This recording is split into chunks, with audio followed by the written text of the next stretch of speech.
हाँ तो बच्चों, आज का टॉपिक है फिजिक्स, क्लास 9 फिजिक्स। ठीक है, गति के समीकरण। ठीक है, इसके बारे में हम तीनों गति के समीकरण आपको बताएंगे। ठीक है, तो जो थ्योरी है, इसकी थ्योरी की हम वीडियो आप लोगों के लिए डाल चुके थे, तो आप पिछली वीडियो आप लोग देख लें। ठीक है बच्चों, तो गणितीय विधि द्वारा गति के समीकरणों का निगमन। सबसे पहले तो अपन लोग ये समझेंगे त्वरण, इसमें आता है त्वरण। सबसे पहले त्वरण के बारे में, त्वरण के बारे में हमने क्या बताया? देखो, त्वरण यदि किसी वस्तु का प्रारंभिक वेग u है, कोई वस्तु प्रारंभिक वेग से चल रही है। मान लो हमने चालू किया, प्रारंभिक वेग से हम चले, चालू किया, u से चलती है, प्रारंभिक वेग u से चलती है। ठीक है, t समय पश्चात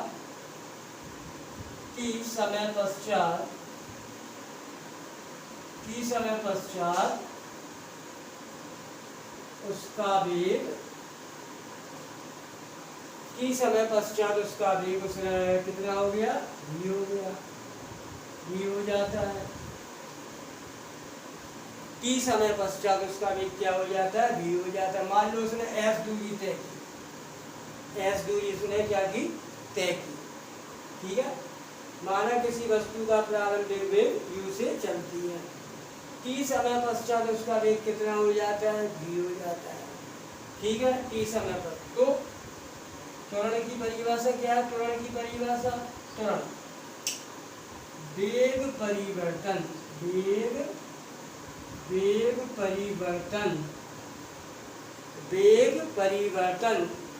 की दर को समय का भाग दिया जाए तो दर का प्रयोग कर देते हैं। वेग परिवर्तन में अगर हम समय का भाग देते तो अपन लोग क्या बोलेंगे? वेग परिवर्तन की दर को समय का भाग देना का मतलब होता है दर। जब भी अपन लोग समय का भाग देते हैं तो दर शब्द का प्रयोग करते हैं। काय का प्रयोग करते हैं बच्चों? दर शब्द का प्रयोग करते हैं। ठीक है, तो इन्होंने क्या बोला? वेग परिवर्तन की। ठीक है, वेग परिवर्तन में समय का भाग दे दिया जाए तो अपन लोग बोलेंगे वेग परिवर्तन की दर को क्या कहते हैं? त्वरण कहते हैं। क्या कहते हैं? वेग परिवर्तन की दर को समय का भाग दे दिया जाए तो दर कहलाता है। क्या कहलाता है? दर।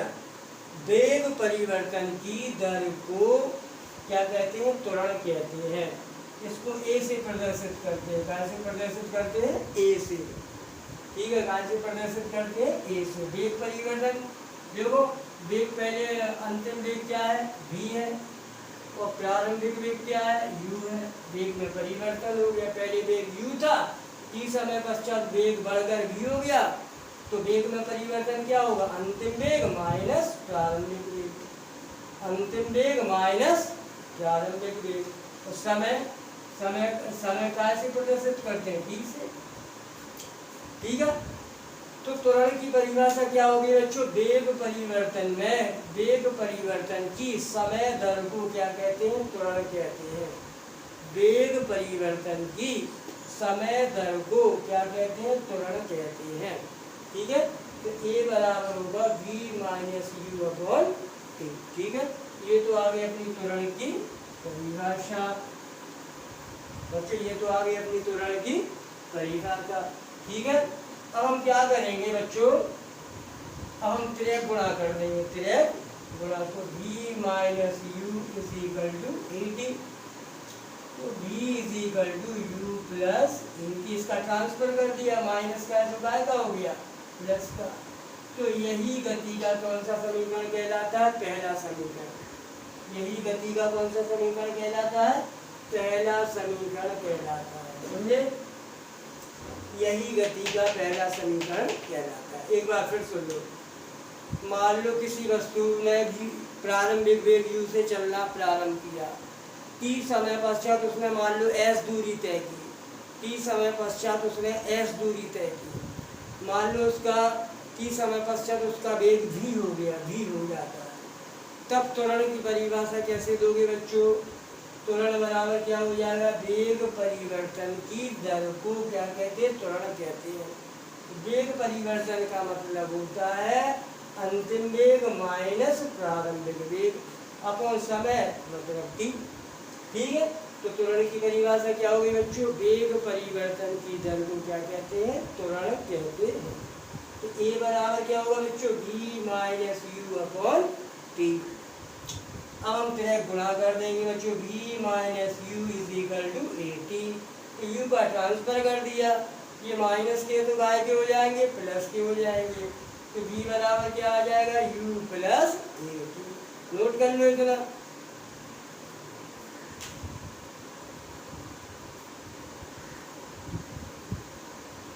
ठीक है, देख लो एक बार।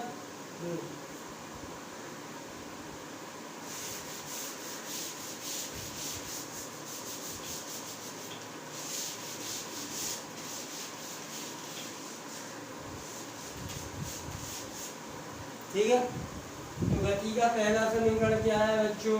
v is equal to u plus a t. ठीक है, हाँ अब देखते हैं गति का दूसरा समीकरण। गति का दूसरा समीकरण देखो, गति का दूसरा समीकरण होता है बच्चों, गति का दूसरा समीकरण होता है s बराबर U T plus half A T square. गति का दूसरा समीकरण क्या होता है? s बराबर U T plus half A T square. ठीक है, हाँ फिर कोई भाषा कोई लिखना है। माना किसी वस्तु का प्रारंभिक वेग u से चलती है, t समय पश्चात उसने s दूरी तय की तो उसका वेग क्या हो जाता है? v हो जाता है। भाषा सुनो भाई, हम क्या कह रहे हैं? हम यहाँ लिखेंगे नहीं बार बार भाषा। ठीक है, आपको एक बार भाषा आपको सुनना है। क्या कह रहे हैं? माना किसी वस्तु का प्रारंभिक वेग u है, ठीक है, जो चलती है, t समय पश्चात s दूरी तय करने के बाद उसका वेग कितना हो जाता है? v हो जाता है। ठीक है, तो अपन लोग क्या निकालेंगे? औसत वेग। क्या निकालोगे? इसलिए क्या निकालोगे? औसत वेग। औसत वेग। ठीक है, क्या निकालोगे? औसत वेग। औसत कैसे निकालते हो? ठीक है, प्रारंभिक वेग प्लस अंतिम वेग और 2 का भाग दे दिया जाता है। ठीक है, प्रारंभिक वेग और अंतिम वेग को जोड़ के 2 का भाग दे दो तो हो जाता है औसत वेग। क्या हो जाता है? औसत वेग।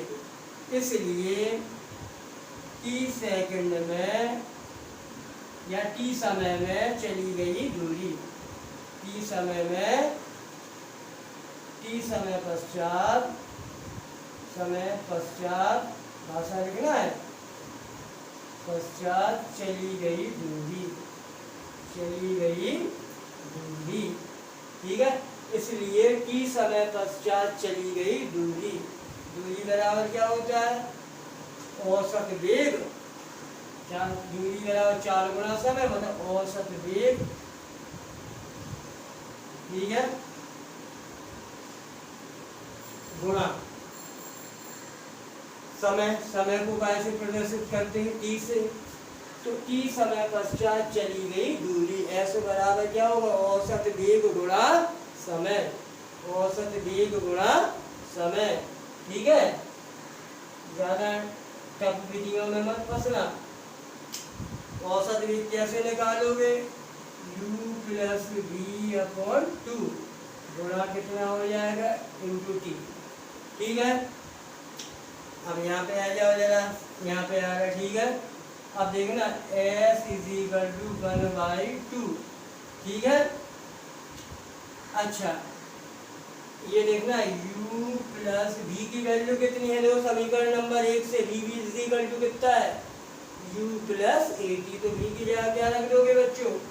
u plus a T upon 2। बाहर तो 2 को बाहर ले लिया, u जगह चाहिए, v की जगह रख दिया u प्लस ए टी। गुणा में क्या है?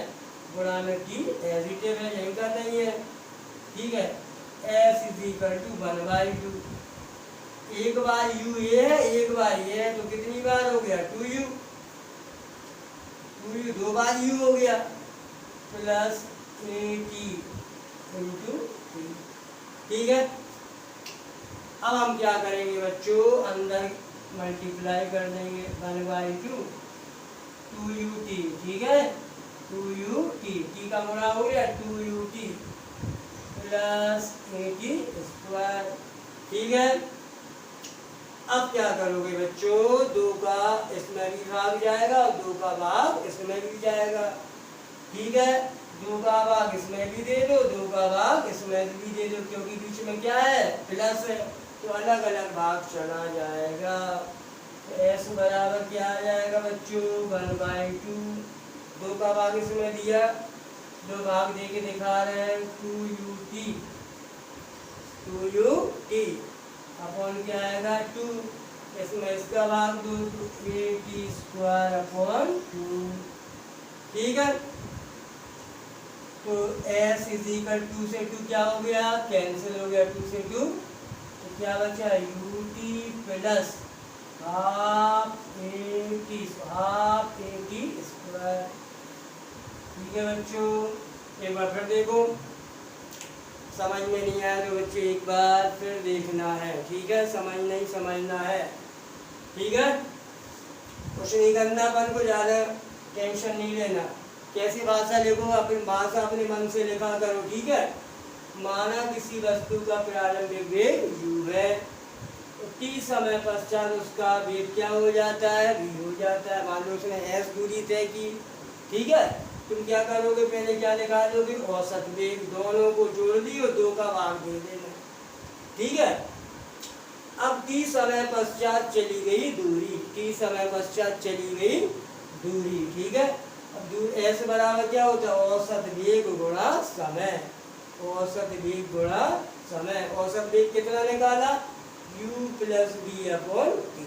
ठीक है, इसके बाद हम यहाँ पे आ गए बच्चे, जगह नहीं थी, यहाँ पे आ गए, आप समझ रहे हो, यहाँ पे आ गए। ठीक है, अब v की वैल्यू कितनी रख दी बच्चों, u प्लस AT। कहाँ से रख दी, ये देखो गति का पहला समीकरण, v बराबर u प्लस AT, तो v की यहाँ क्या रख दिया, u प्लस AT। बढ़िया, एक बार u ये है, एक बार u ये है, तो 2 बार हो गया बच्चों, 2 बार हो गया। ठीक है, अब हम क्या करेंगे, t का अंदर मल्टीप्लाई कर देंगे, t का मल्टीप्लाई इसमें किया 2ut, t का मल्टीप्लाई इसमें किया AT²।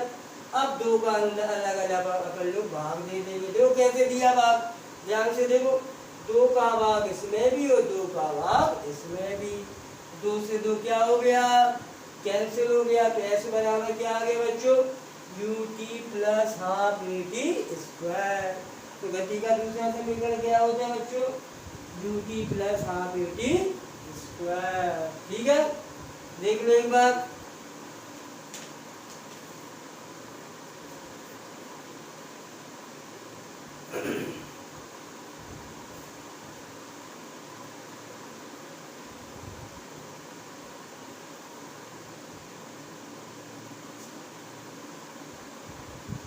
ठीक है,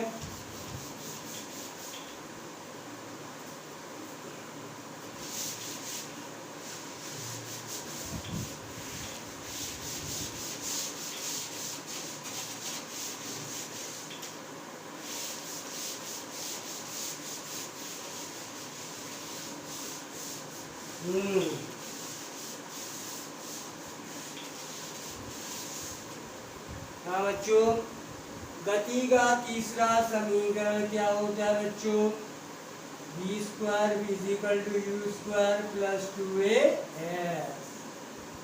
ठीक है बच्चों, ये होता है गति का तीसरा समीकरण, v² = u² प्लस 2as। देखो ये कैसे आता है, चूंकि अभी हमने सिद्ध किया था गति का पहला समीकरण, v = क्या होगा, u प्लस AT।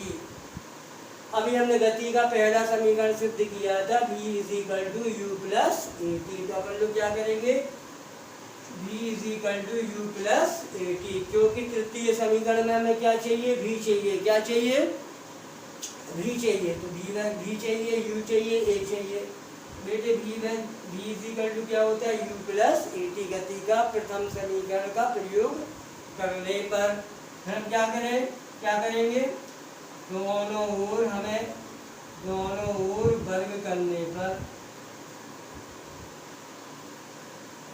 लिख देना, दोनों ओर वर्ग करने पर, क्योंकि यहाँ वर्ग है ना। अब ये वर्ग कैसे आएगा, जब तुम दोनों ओर वर्ग करोगे। ये वर्ग कैसे आएगा, जब तुम दोनों ओर वर्ग करोगे। तो दोनों ओर वर्ग करने पर v² is equal to u plus at का होल स्क्वायर। ठीक, ध्यान से देखते जाना। v² is equal to a plus b का होल स्क्वायर क्या होता है, a प्लस b का होल स्क्वायर क्या होता है, बोलिए जल्दी, a² प्लस b², ठीक है, प्लस 2ab 2uat, u लिखा है u, ठीक है। b² बराबर a प्लस b का होल स्क्वायर, बोलते नहीं हो आपने, बोला करो, a प्लस b का होल स्क्वायर क्या होगा, a² plus b² plus 2ab, ठीक है। अच्छा, अपन को ये चाहिए है, ये s चाहिए बच्चों। अपन को देखो क्या मिल गया, u² मिल गया, बढ़िया मिला, देखो मिला। अपन को अब क्या चाहिए, s चाहिए, मिलेगा, घबराना नहीं, मिलेगा।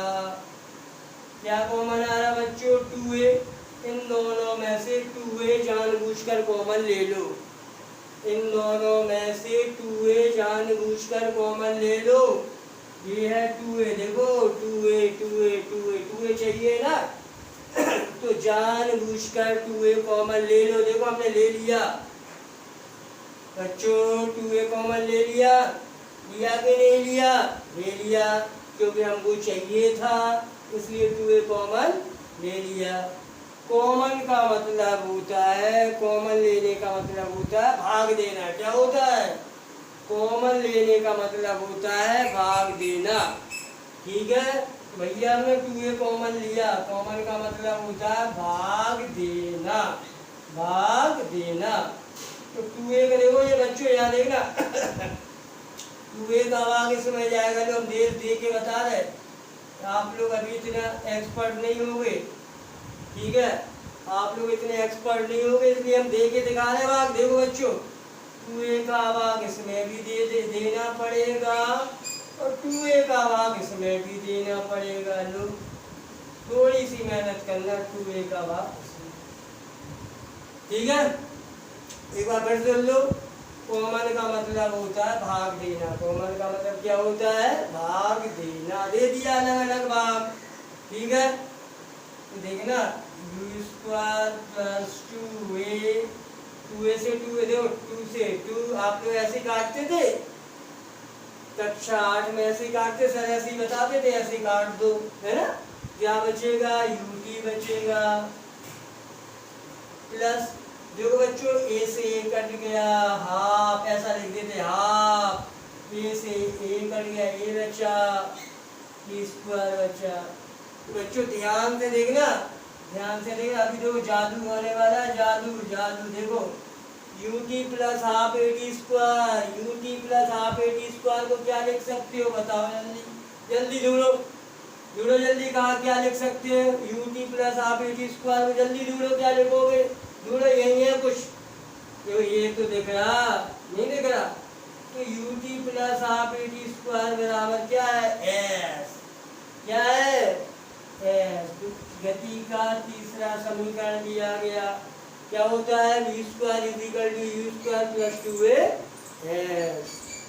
आया समझ में, एक बार फिर देख लो, एक बार में तो समझ में आ ही नहीं सकता,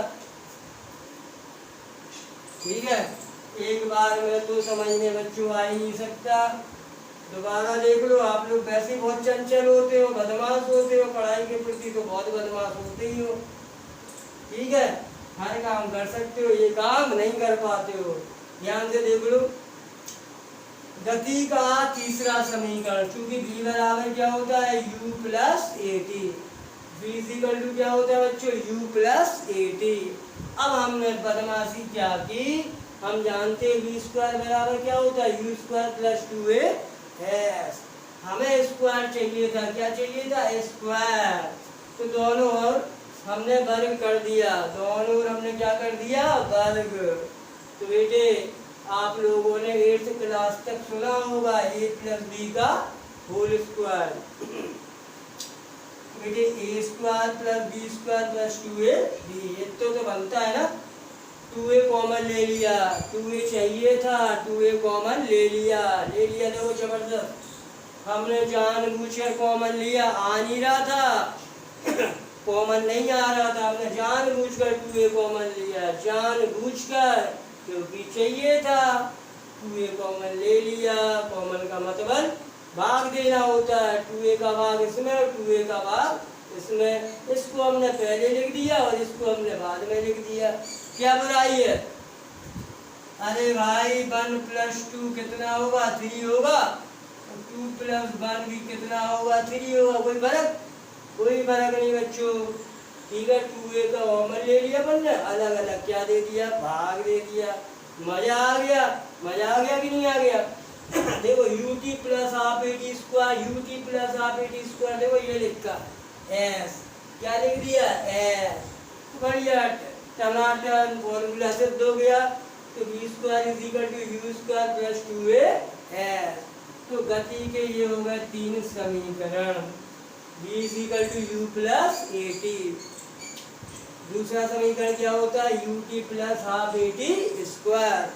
तीसरा समीकरण क्या होता है, v स्क्वायर बराबर u स्क्वायर प्लस 2as। समझे? अच्छा, ये नियम कब लागू होंगे, नोट कर लो, ये नियम कब लागू होंगे, यहाँ देखना ध्यान से, ये नियम सुन लो ध्यान से, कब लागू होंगे। ये तीनों नियम तभी लागू होते हैं जब त्वरण एक समान हो। ठीक है, और गति सरल रेखा में हो। गति कैसी हो, सरल रेखा में हो, रेखा में हो। ये नियम कब लागू होते हैं, जब त्वरण एक समान हो, जब वस्तु का त्वरण एक समान हो। समझे?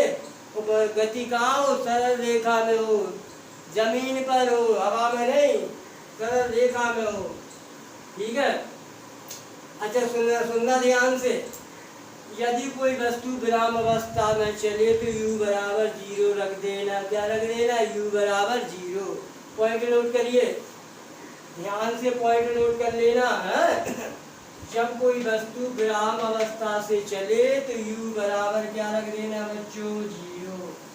तीनों समीकरणों में 0 रख देना, तीनों समीकरणों में क्या रख देना, 0। ठीक है, दूसरा पॉइंट, ये आपके न्यूमेरिकल लगाने के काम में आएंगे, ये नोट जरूर कर लेना। दूसरा पॉइंट ध्यान से सुनना। दूसरा पॉइंट, यदि वस्तु एक समान वेग से चले, यदि वस्तु एक समान वेग से चले, यदि वस्तु एक समान वेग से चले, तो उसमें वेग परिवर्तन, एक समान वेग से चल रहा तो वेग परिवर्तन क्या होगा, वेग परिवर्तन को क्या बोलते हैं, त्वरण। क्या बोलते हैं, त्वरण। तो उसका त्वरण क्या हो जाएगा बच्चों, 0। क्या बोला एक बार फिर सुन लो, सुनते नहीं हो आप लोग, एक बार में नहीं सुनते हो आप लोग। यदि वस्तु एक समान वेग से चले, एक समान वेग से चले, अर्थात उसमें वेग परिवर्तन नहीं होगा। ठीक है, इसलिए उसका त्वरण क्या होगा, 0। तो एक ही जगह 0 रख देना। तब समीकरण क्या, जब तुम u बराबर 0 रखोगे तो समीकरण कुछ बनेंगे, जब तुम a बराबर 0 रखोगे तब समीकरण कुछ और बनेंगे। पॉइंट नोट कर लेना। तीसरा पॉइंट वेरी मोस्ट, यदि वस्तु का वेग बढ़ने की बजाय समय के साथ साथ, ठीक है, समान दर से घटे, जब वस्तु का वेग बढ़ने की जगह घटने लग जाए, एक समान दर से घटने लग जाए, मतलब उसमें त्वरण की जगह मंदन उत्पन्न हो जाएगा। त्वरण की जगह क्या उत्पन्न हो जाएगा, मंदन। त्वरण की जगह क्या उत्पन्न हो जाएगा बच्चों, मंदन। मंदन मतलब वेग लग गया, तो एक ही जगह क्या लगा, लिख देना, माइनस ए चलेगा। एक ही जगह क्या चलेगा, -a।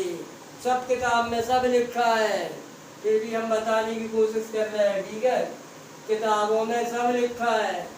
हो सकता है कभी कभी आप ये भाषा ना मिले, आपको अच्छी लग जाए, हो सकता है ये भाषा।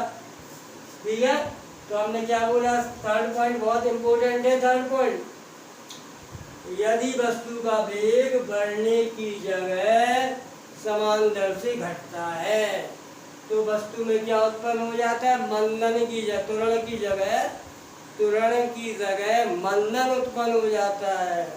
त्वरण की जगह क्या उत्पन्न हो जाता है, मंदन। तो एक ही जगह क्या रखा जाएगा, माइनस ए। एक ही जगह क्या रखा जाएगा, माइनस ए। यदि आप साइकिल चलाते हो, एक ब्रेक लग गया, ब्रेक लग गया कि नहीं लग गया, तो वही तो कहलाता मंदन, वही कहलाता मंदन। पागल। हाँ, जब वस्तु में त्वरण की जगह मंदन होगा था, एक ही जगह क्या रखा जाएगा, माइनस ए रख देना, एक ही जगह माइनस ए।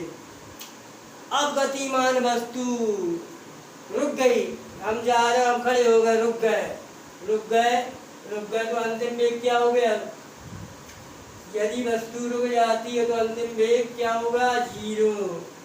अंतिम वेग 0 हो जाएगा। ये पॉइंट नोट कर लीजिए आप लोग ध्यान से, कॉपियों में ध्यान से ये पॉइंट नोट कर लेना, क्योंकि ये न्यूमेरिकल में काम में आने वाले हैं। भाषा लिखी रहेगी सवाल में, ठीक है, भाषा बिल्कुल ऐसे ही लिखी रहेगी, मंदन उत्पन्न हो जाता है। अगर आप भूल गए यू कब रखना, ए कब रखना, एक ही जगह माइनस एक कब रखना, तो आपके न्यूमेरिकल हाथ से चले जाएंगे। ठीक है बच्चों,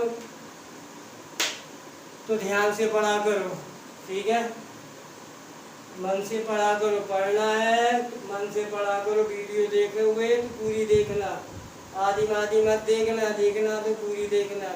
ठीक है, अगर समझ में आया हो तो लाइक करें, शेयर करें और सब्सक्राइब जरूर कर दें। ठीक है।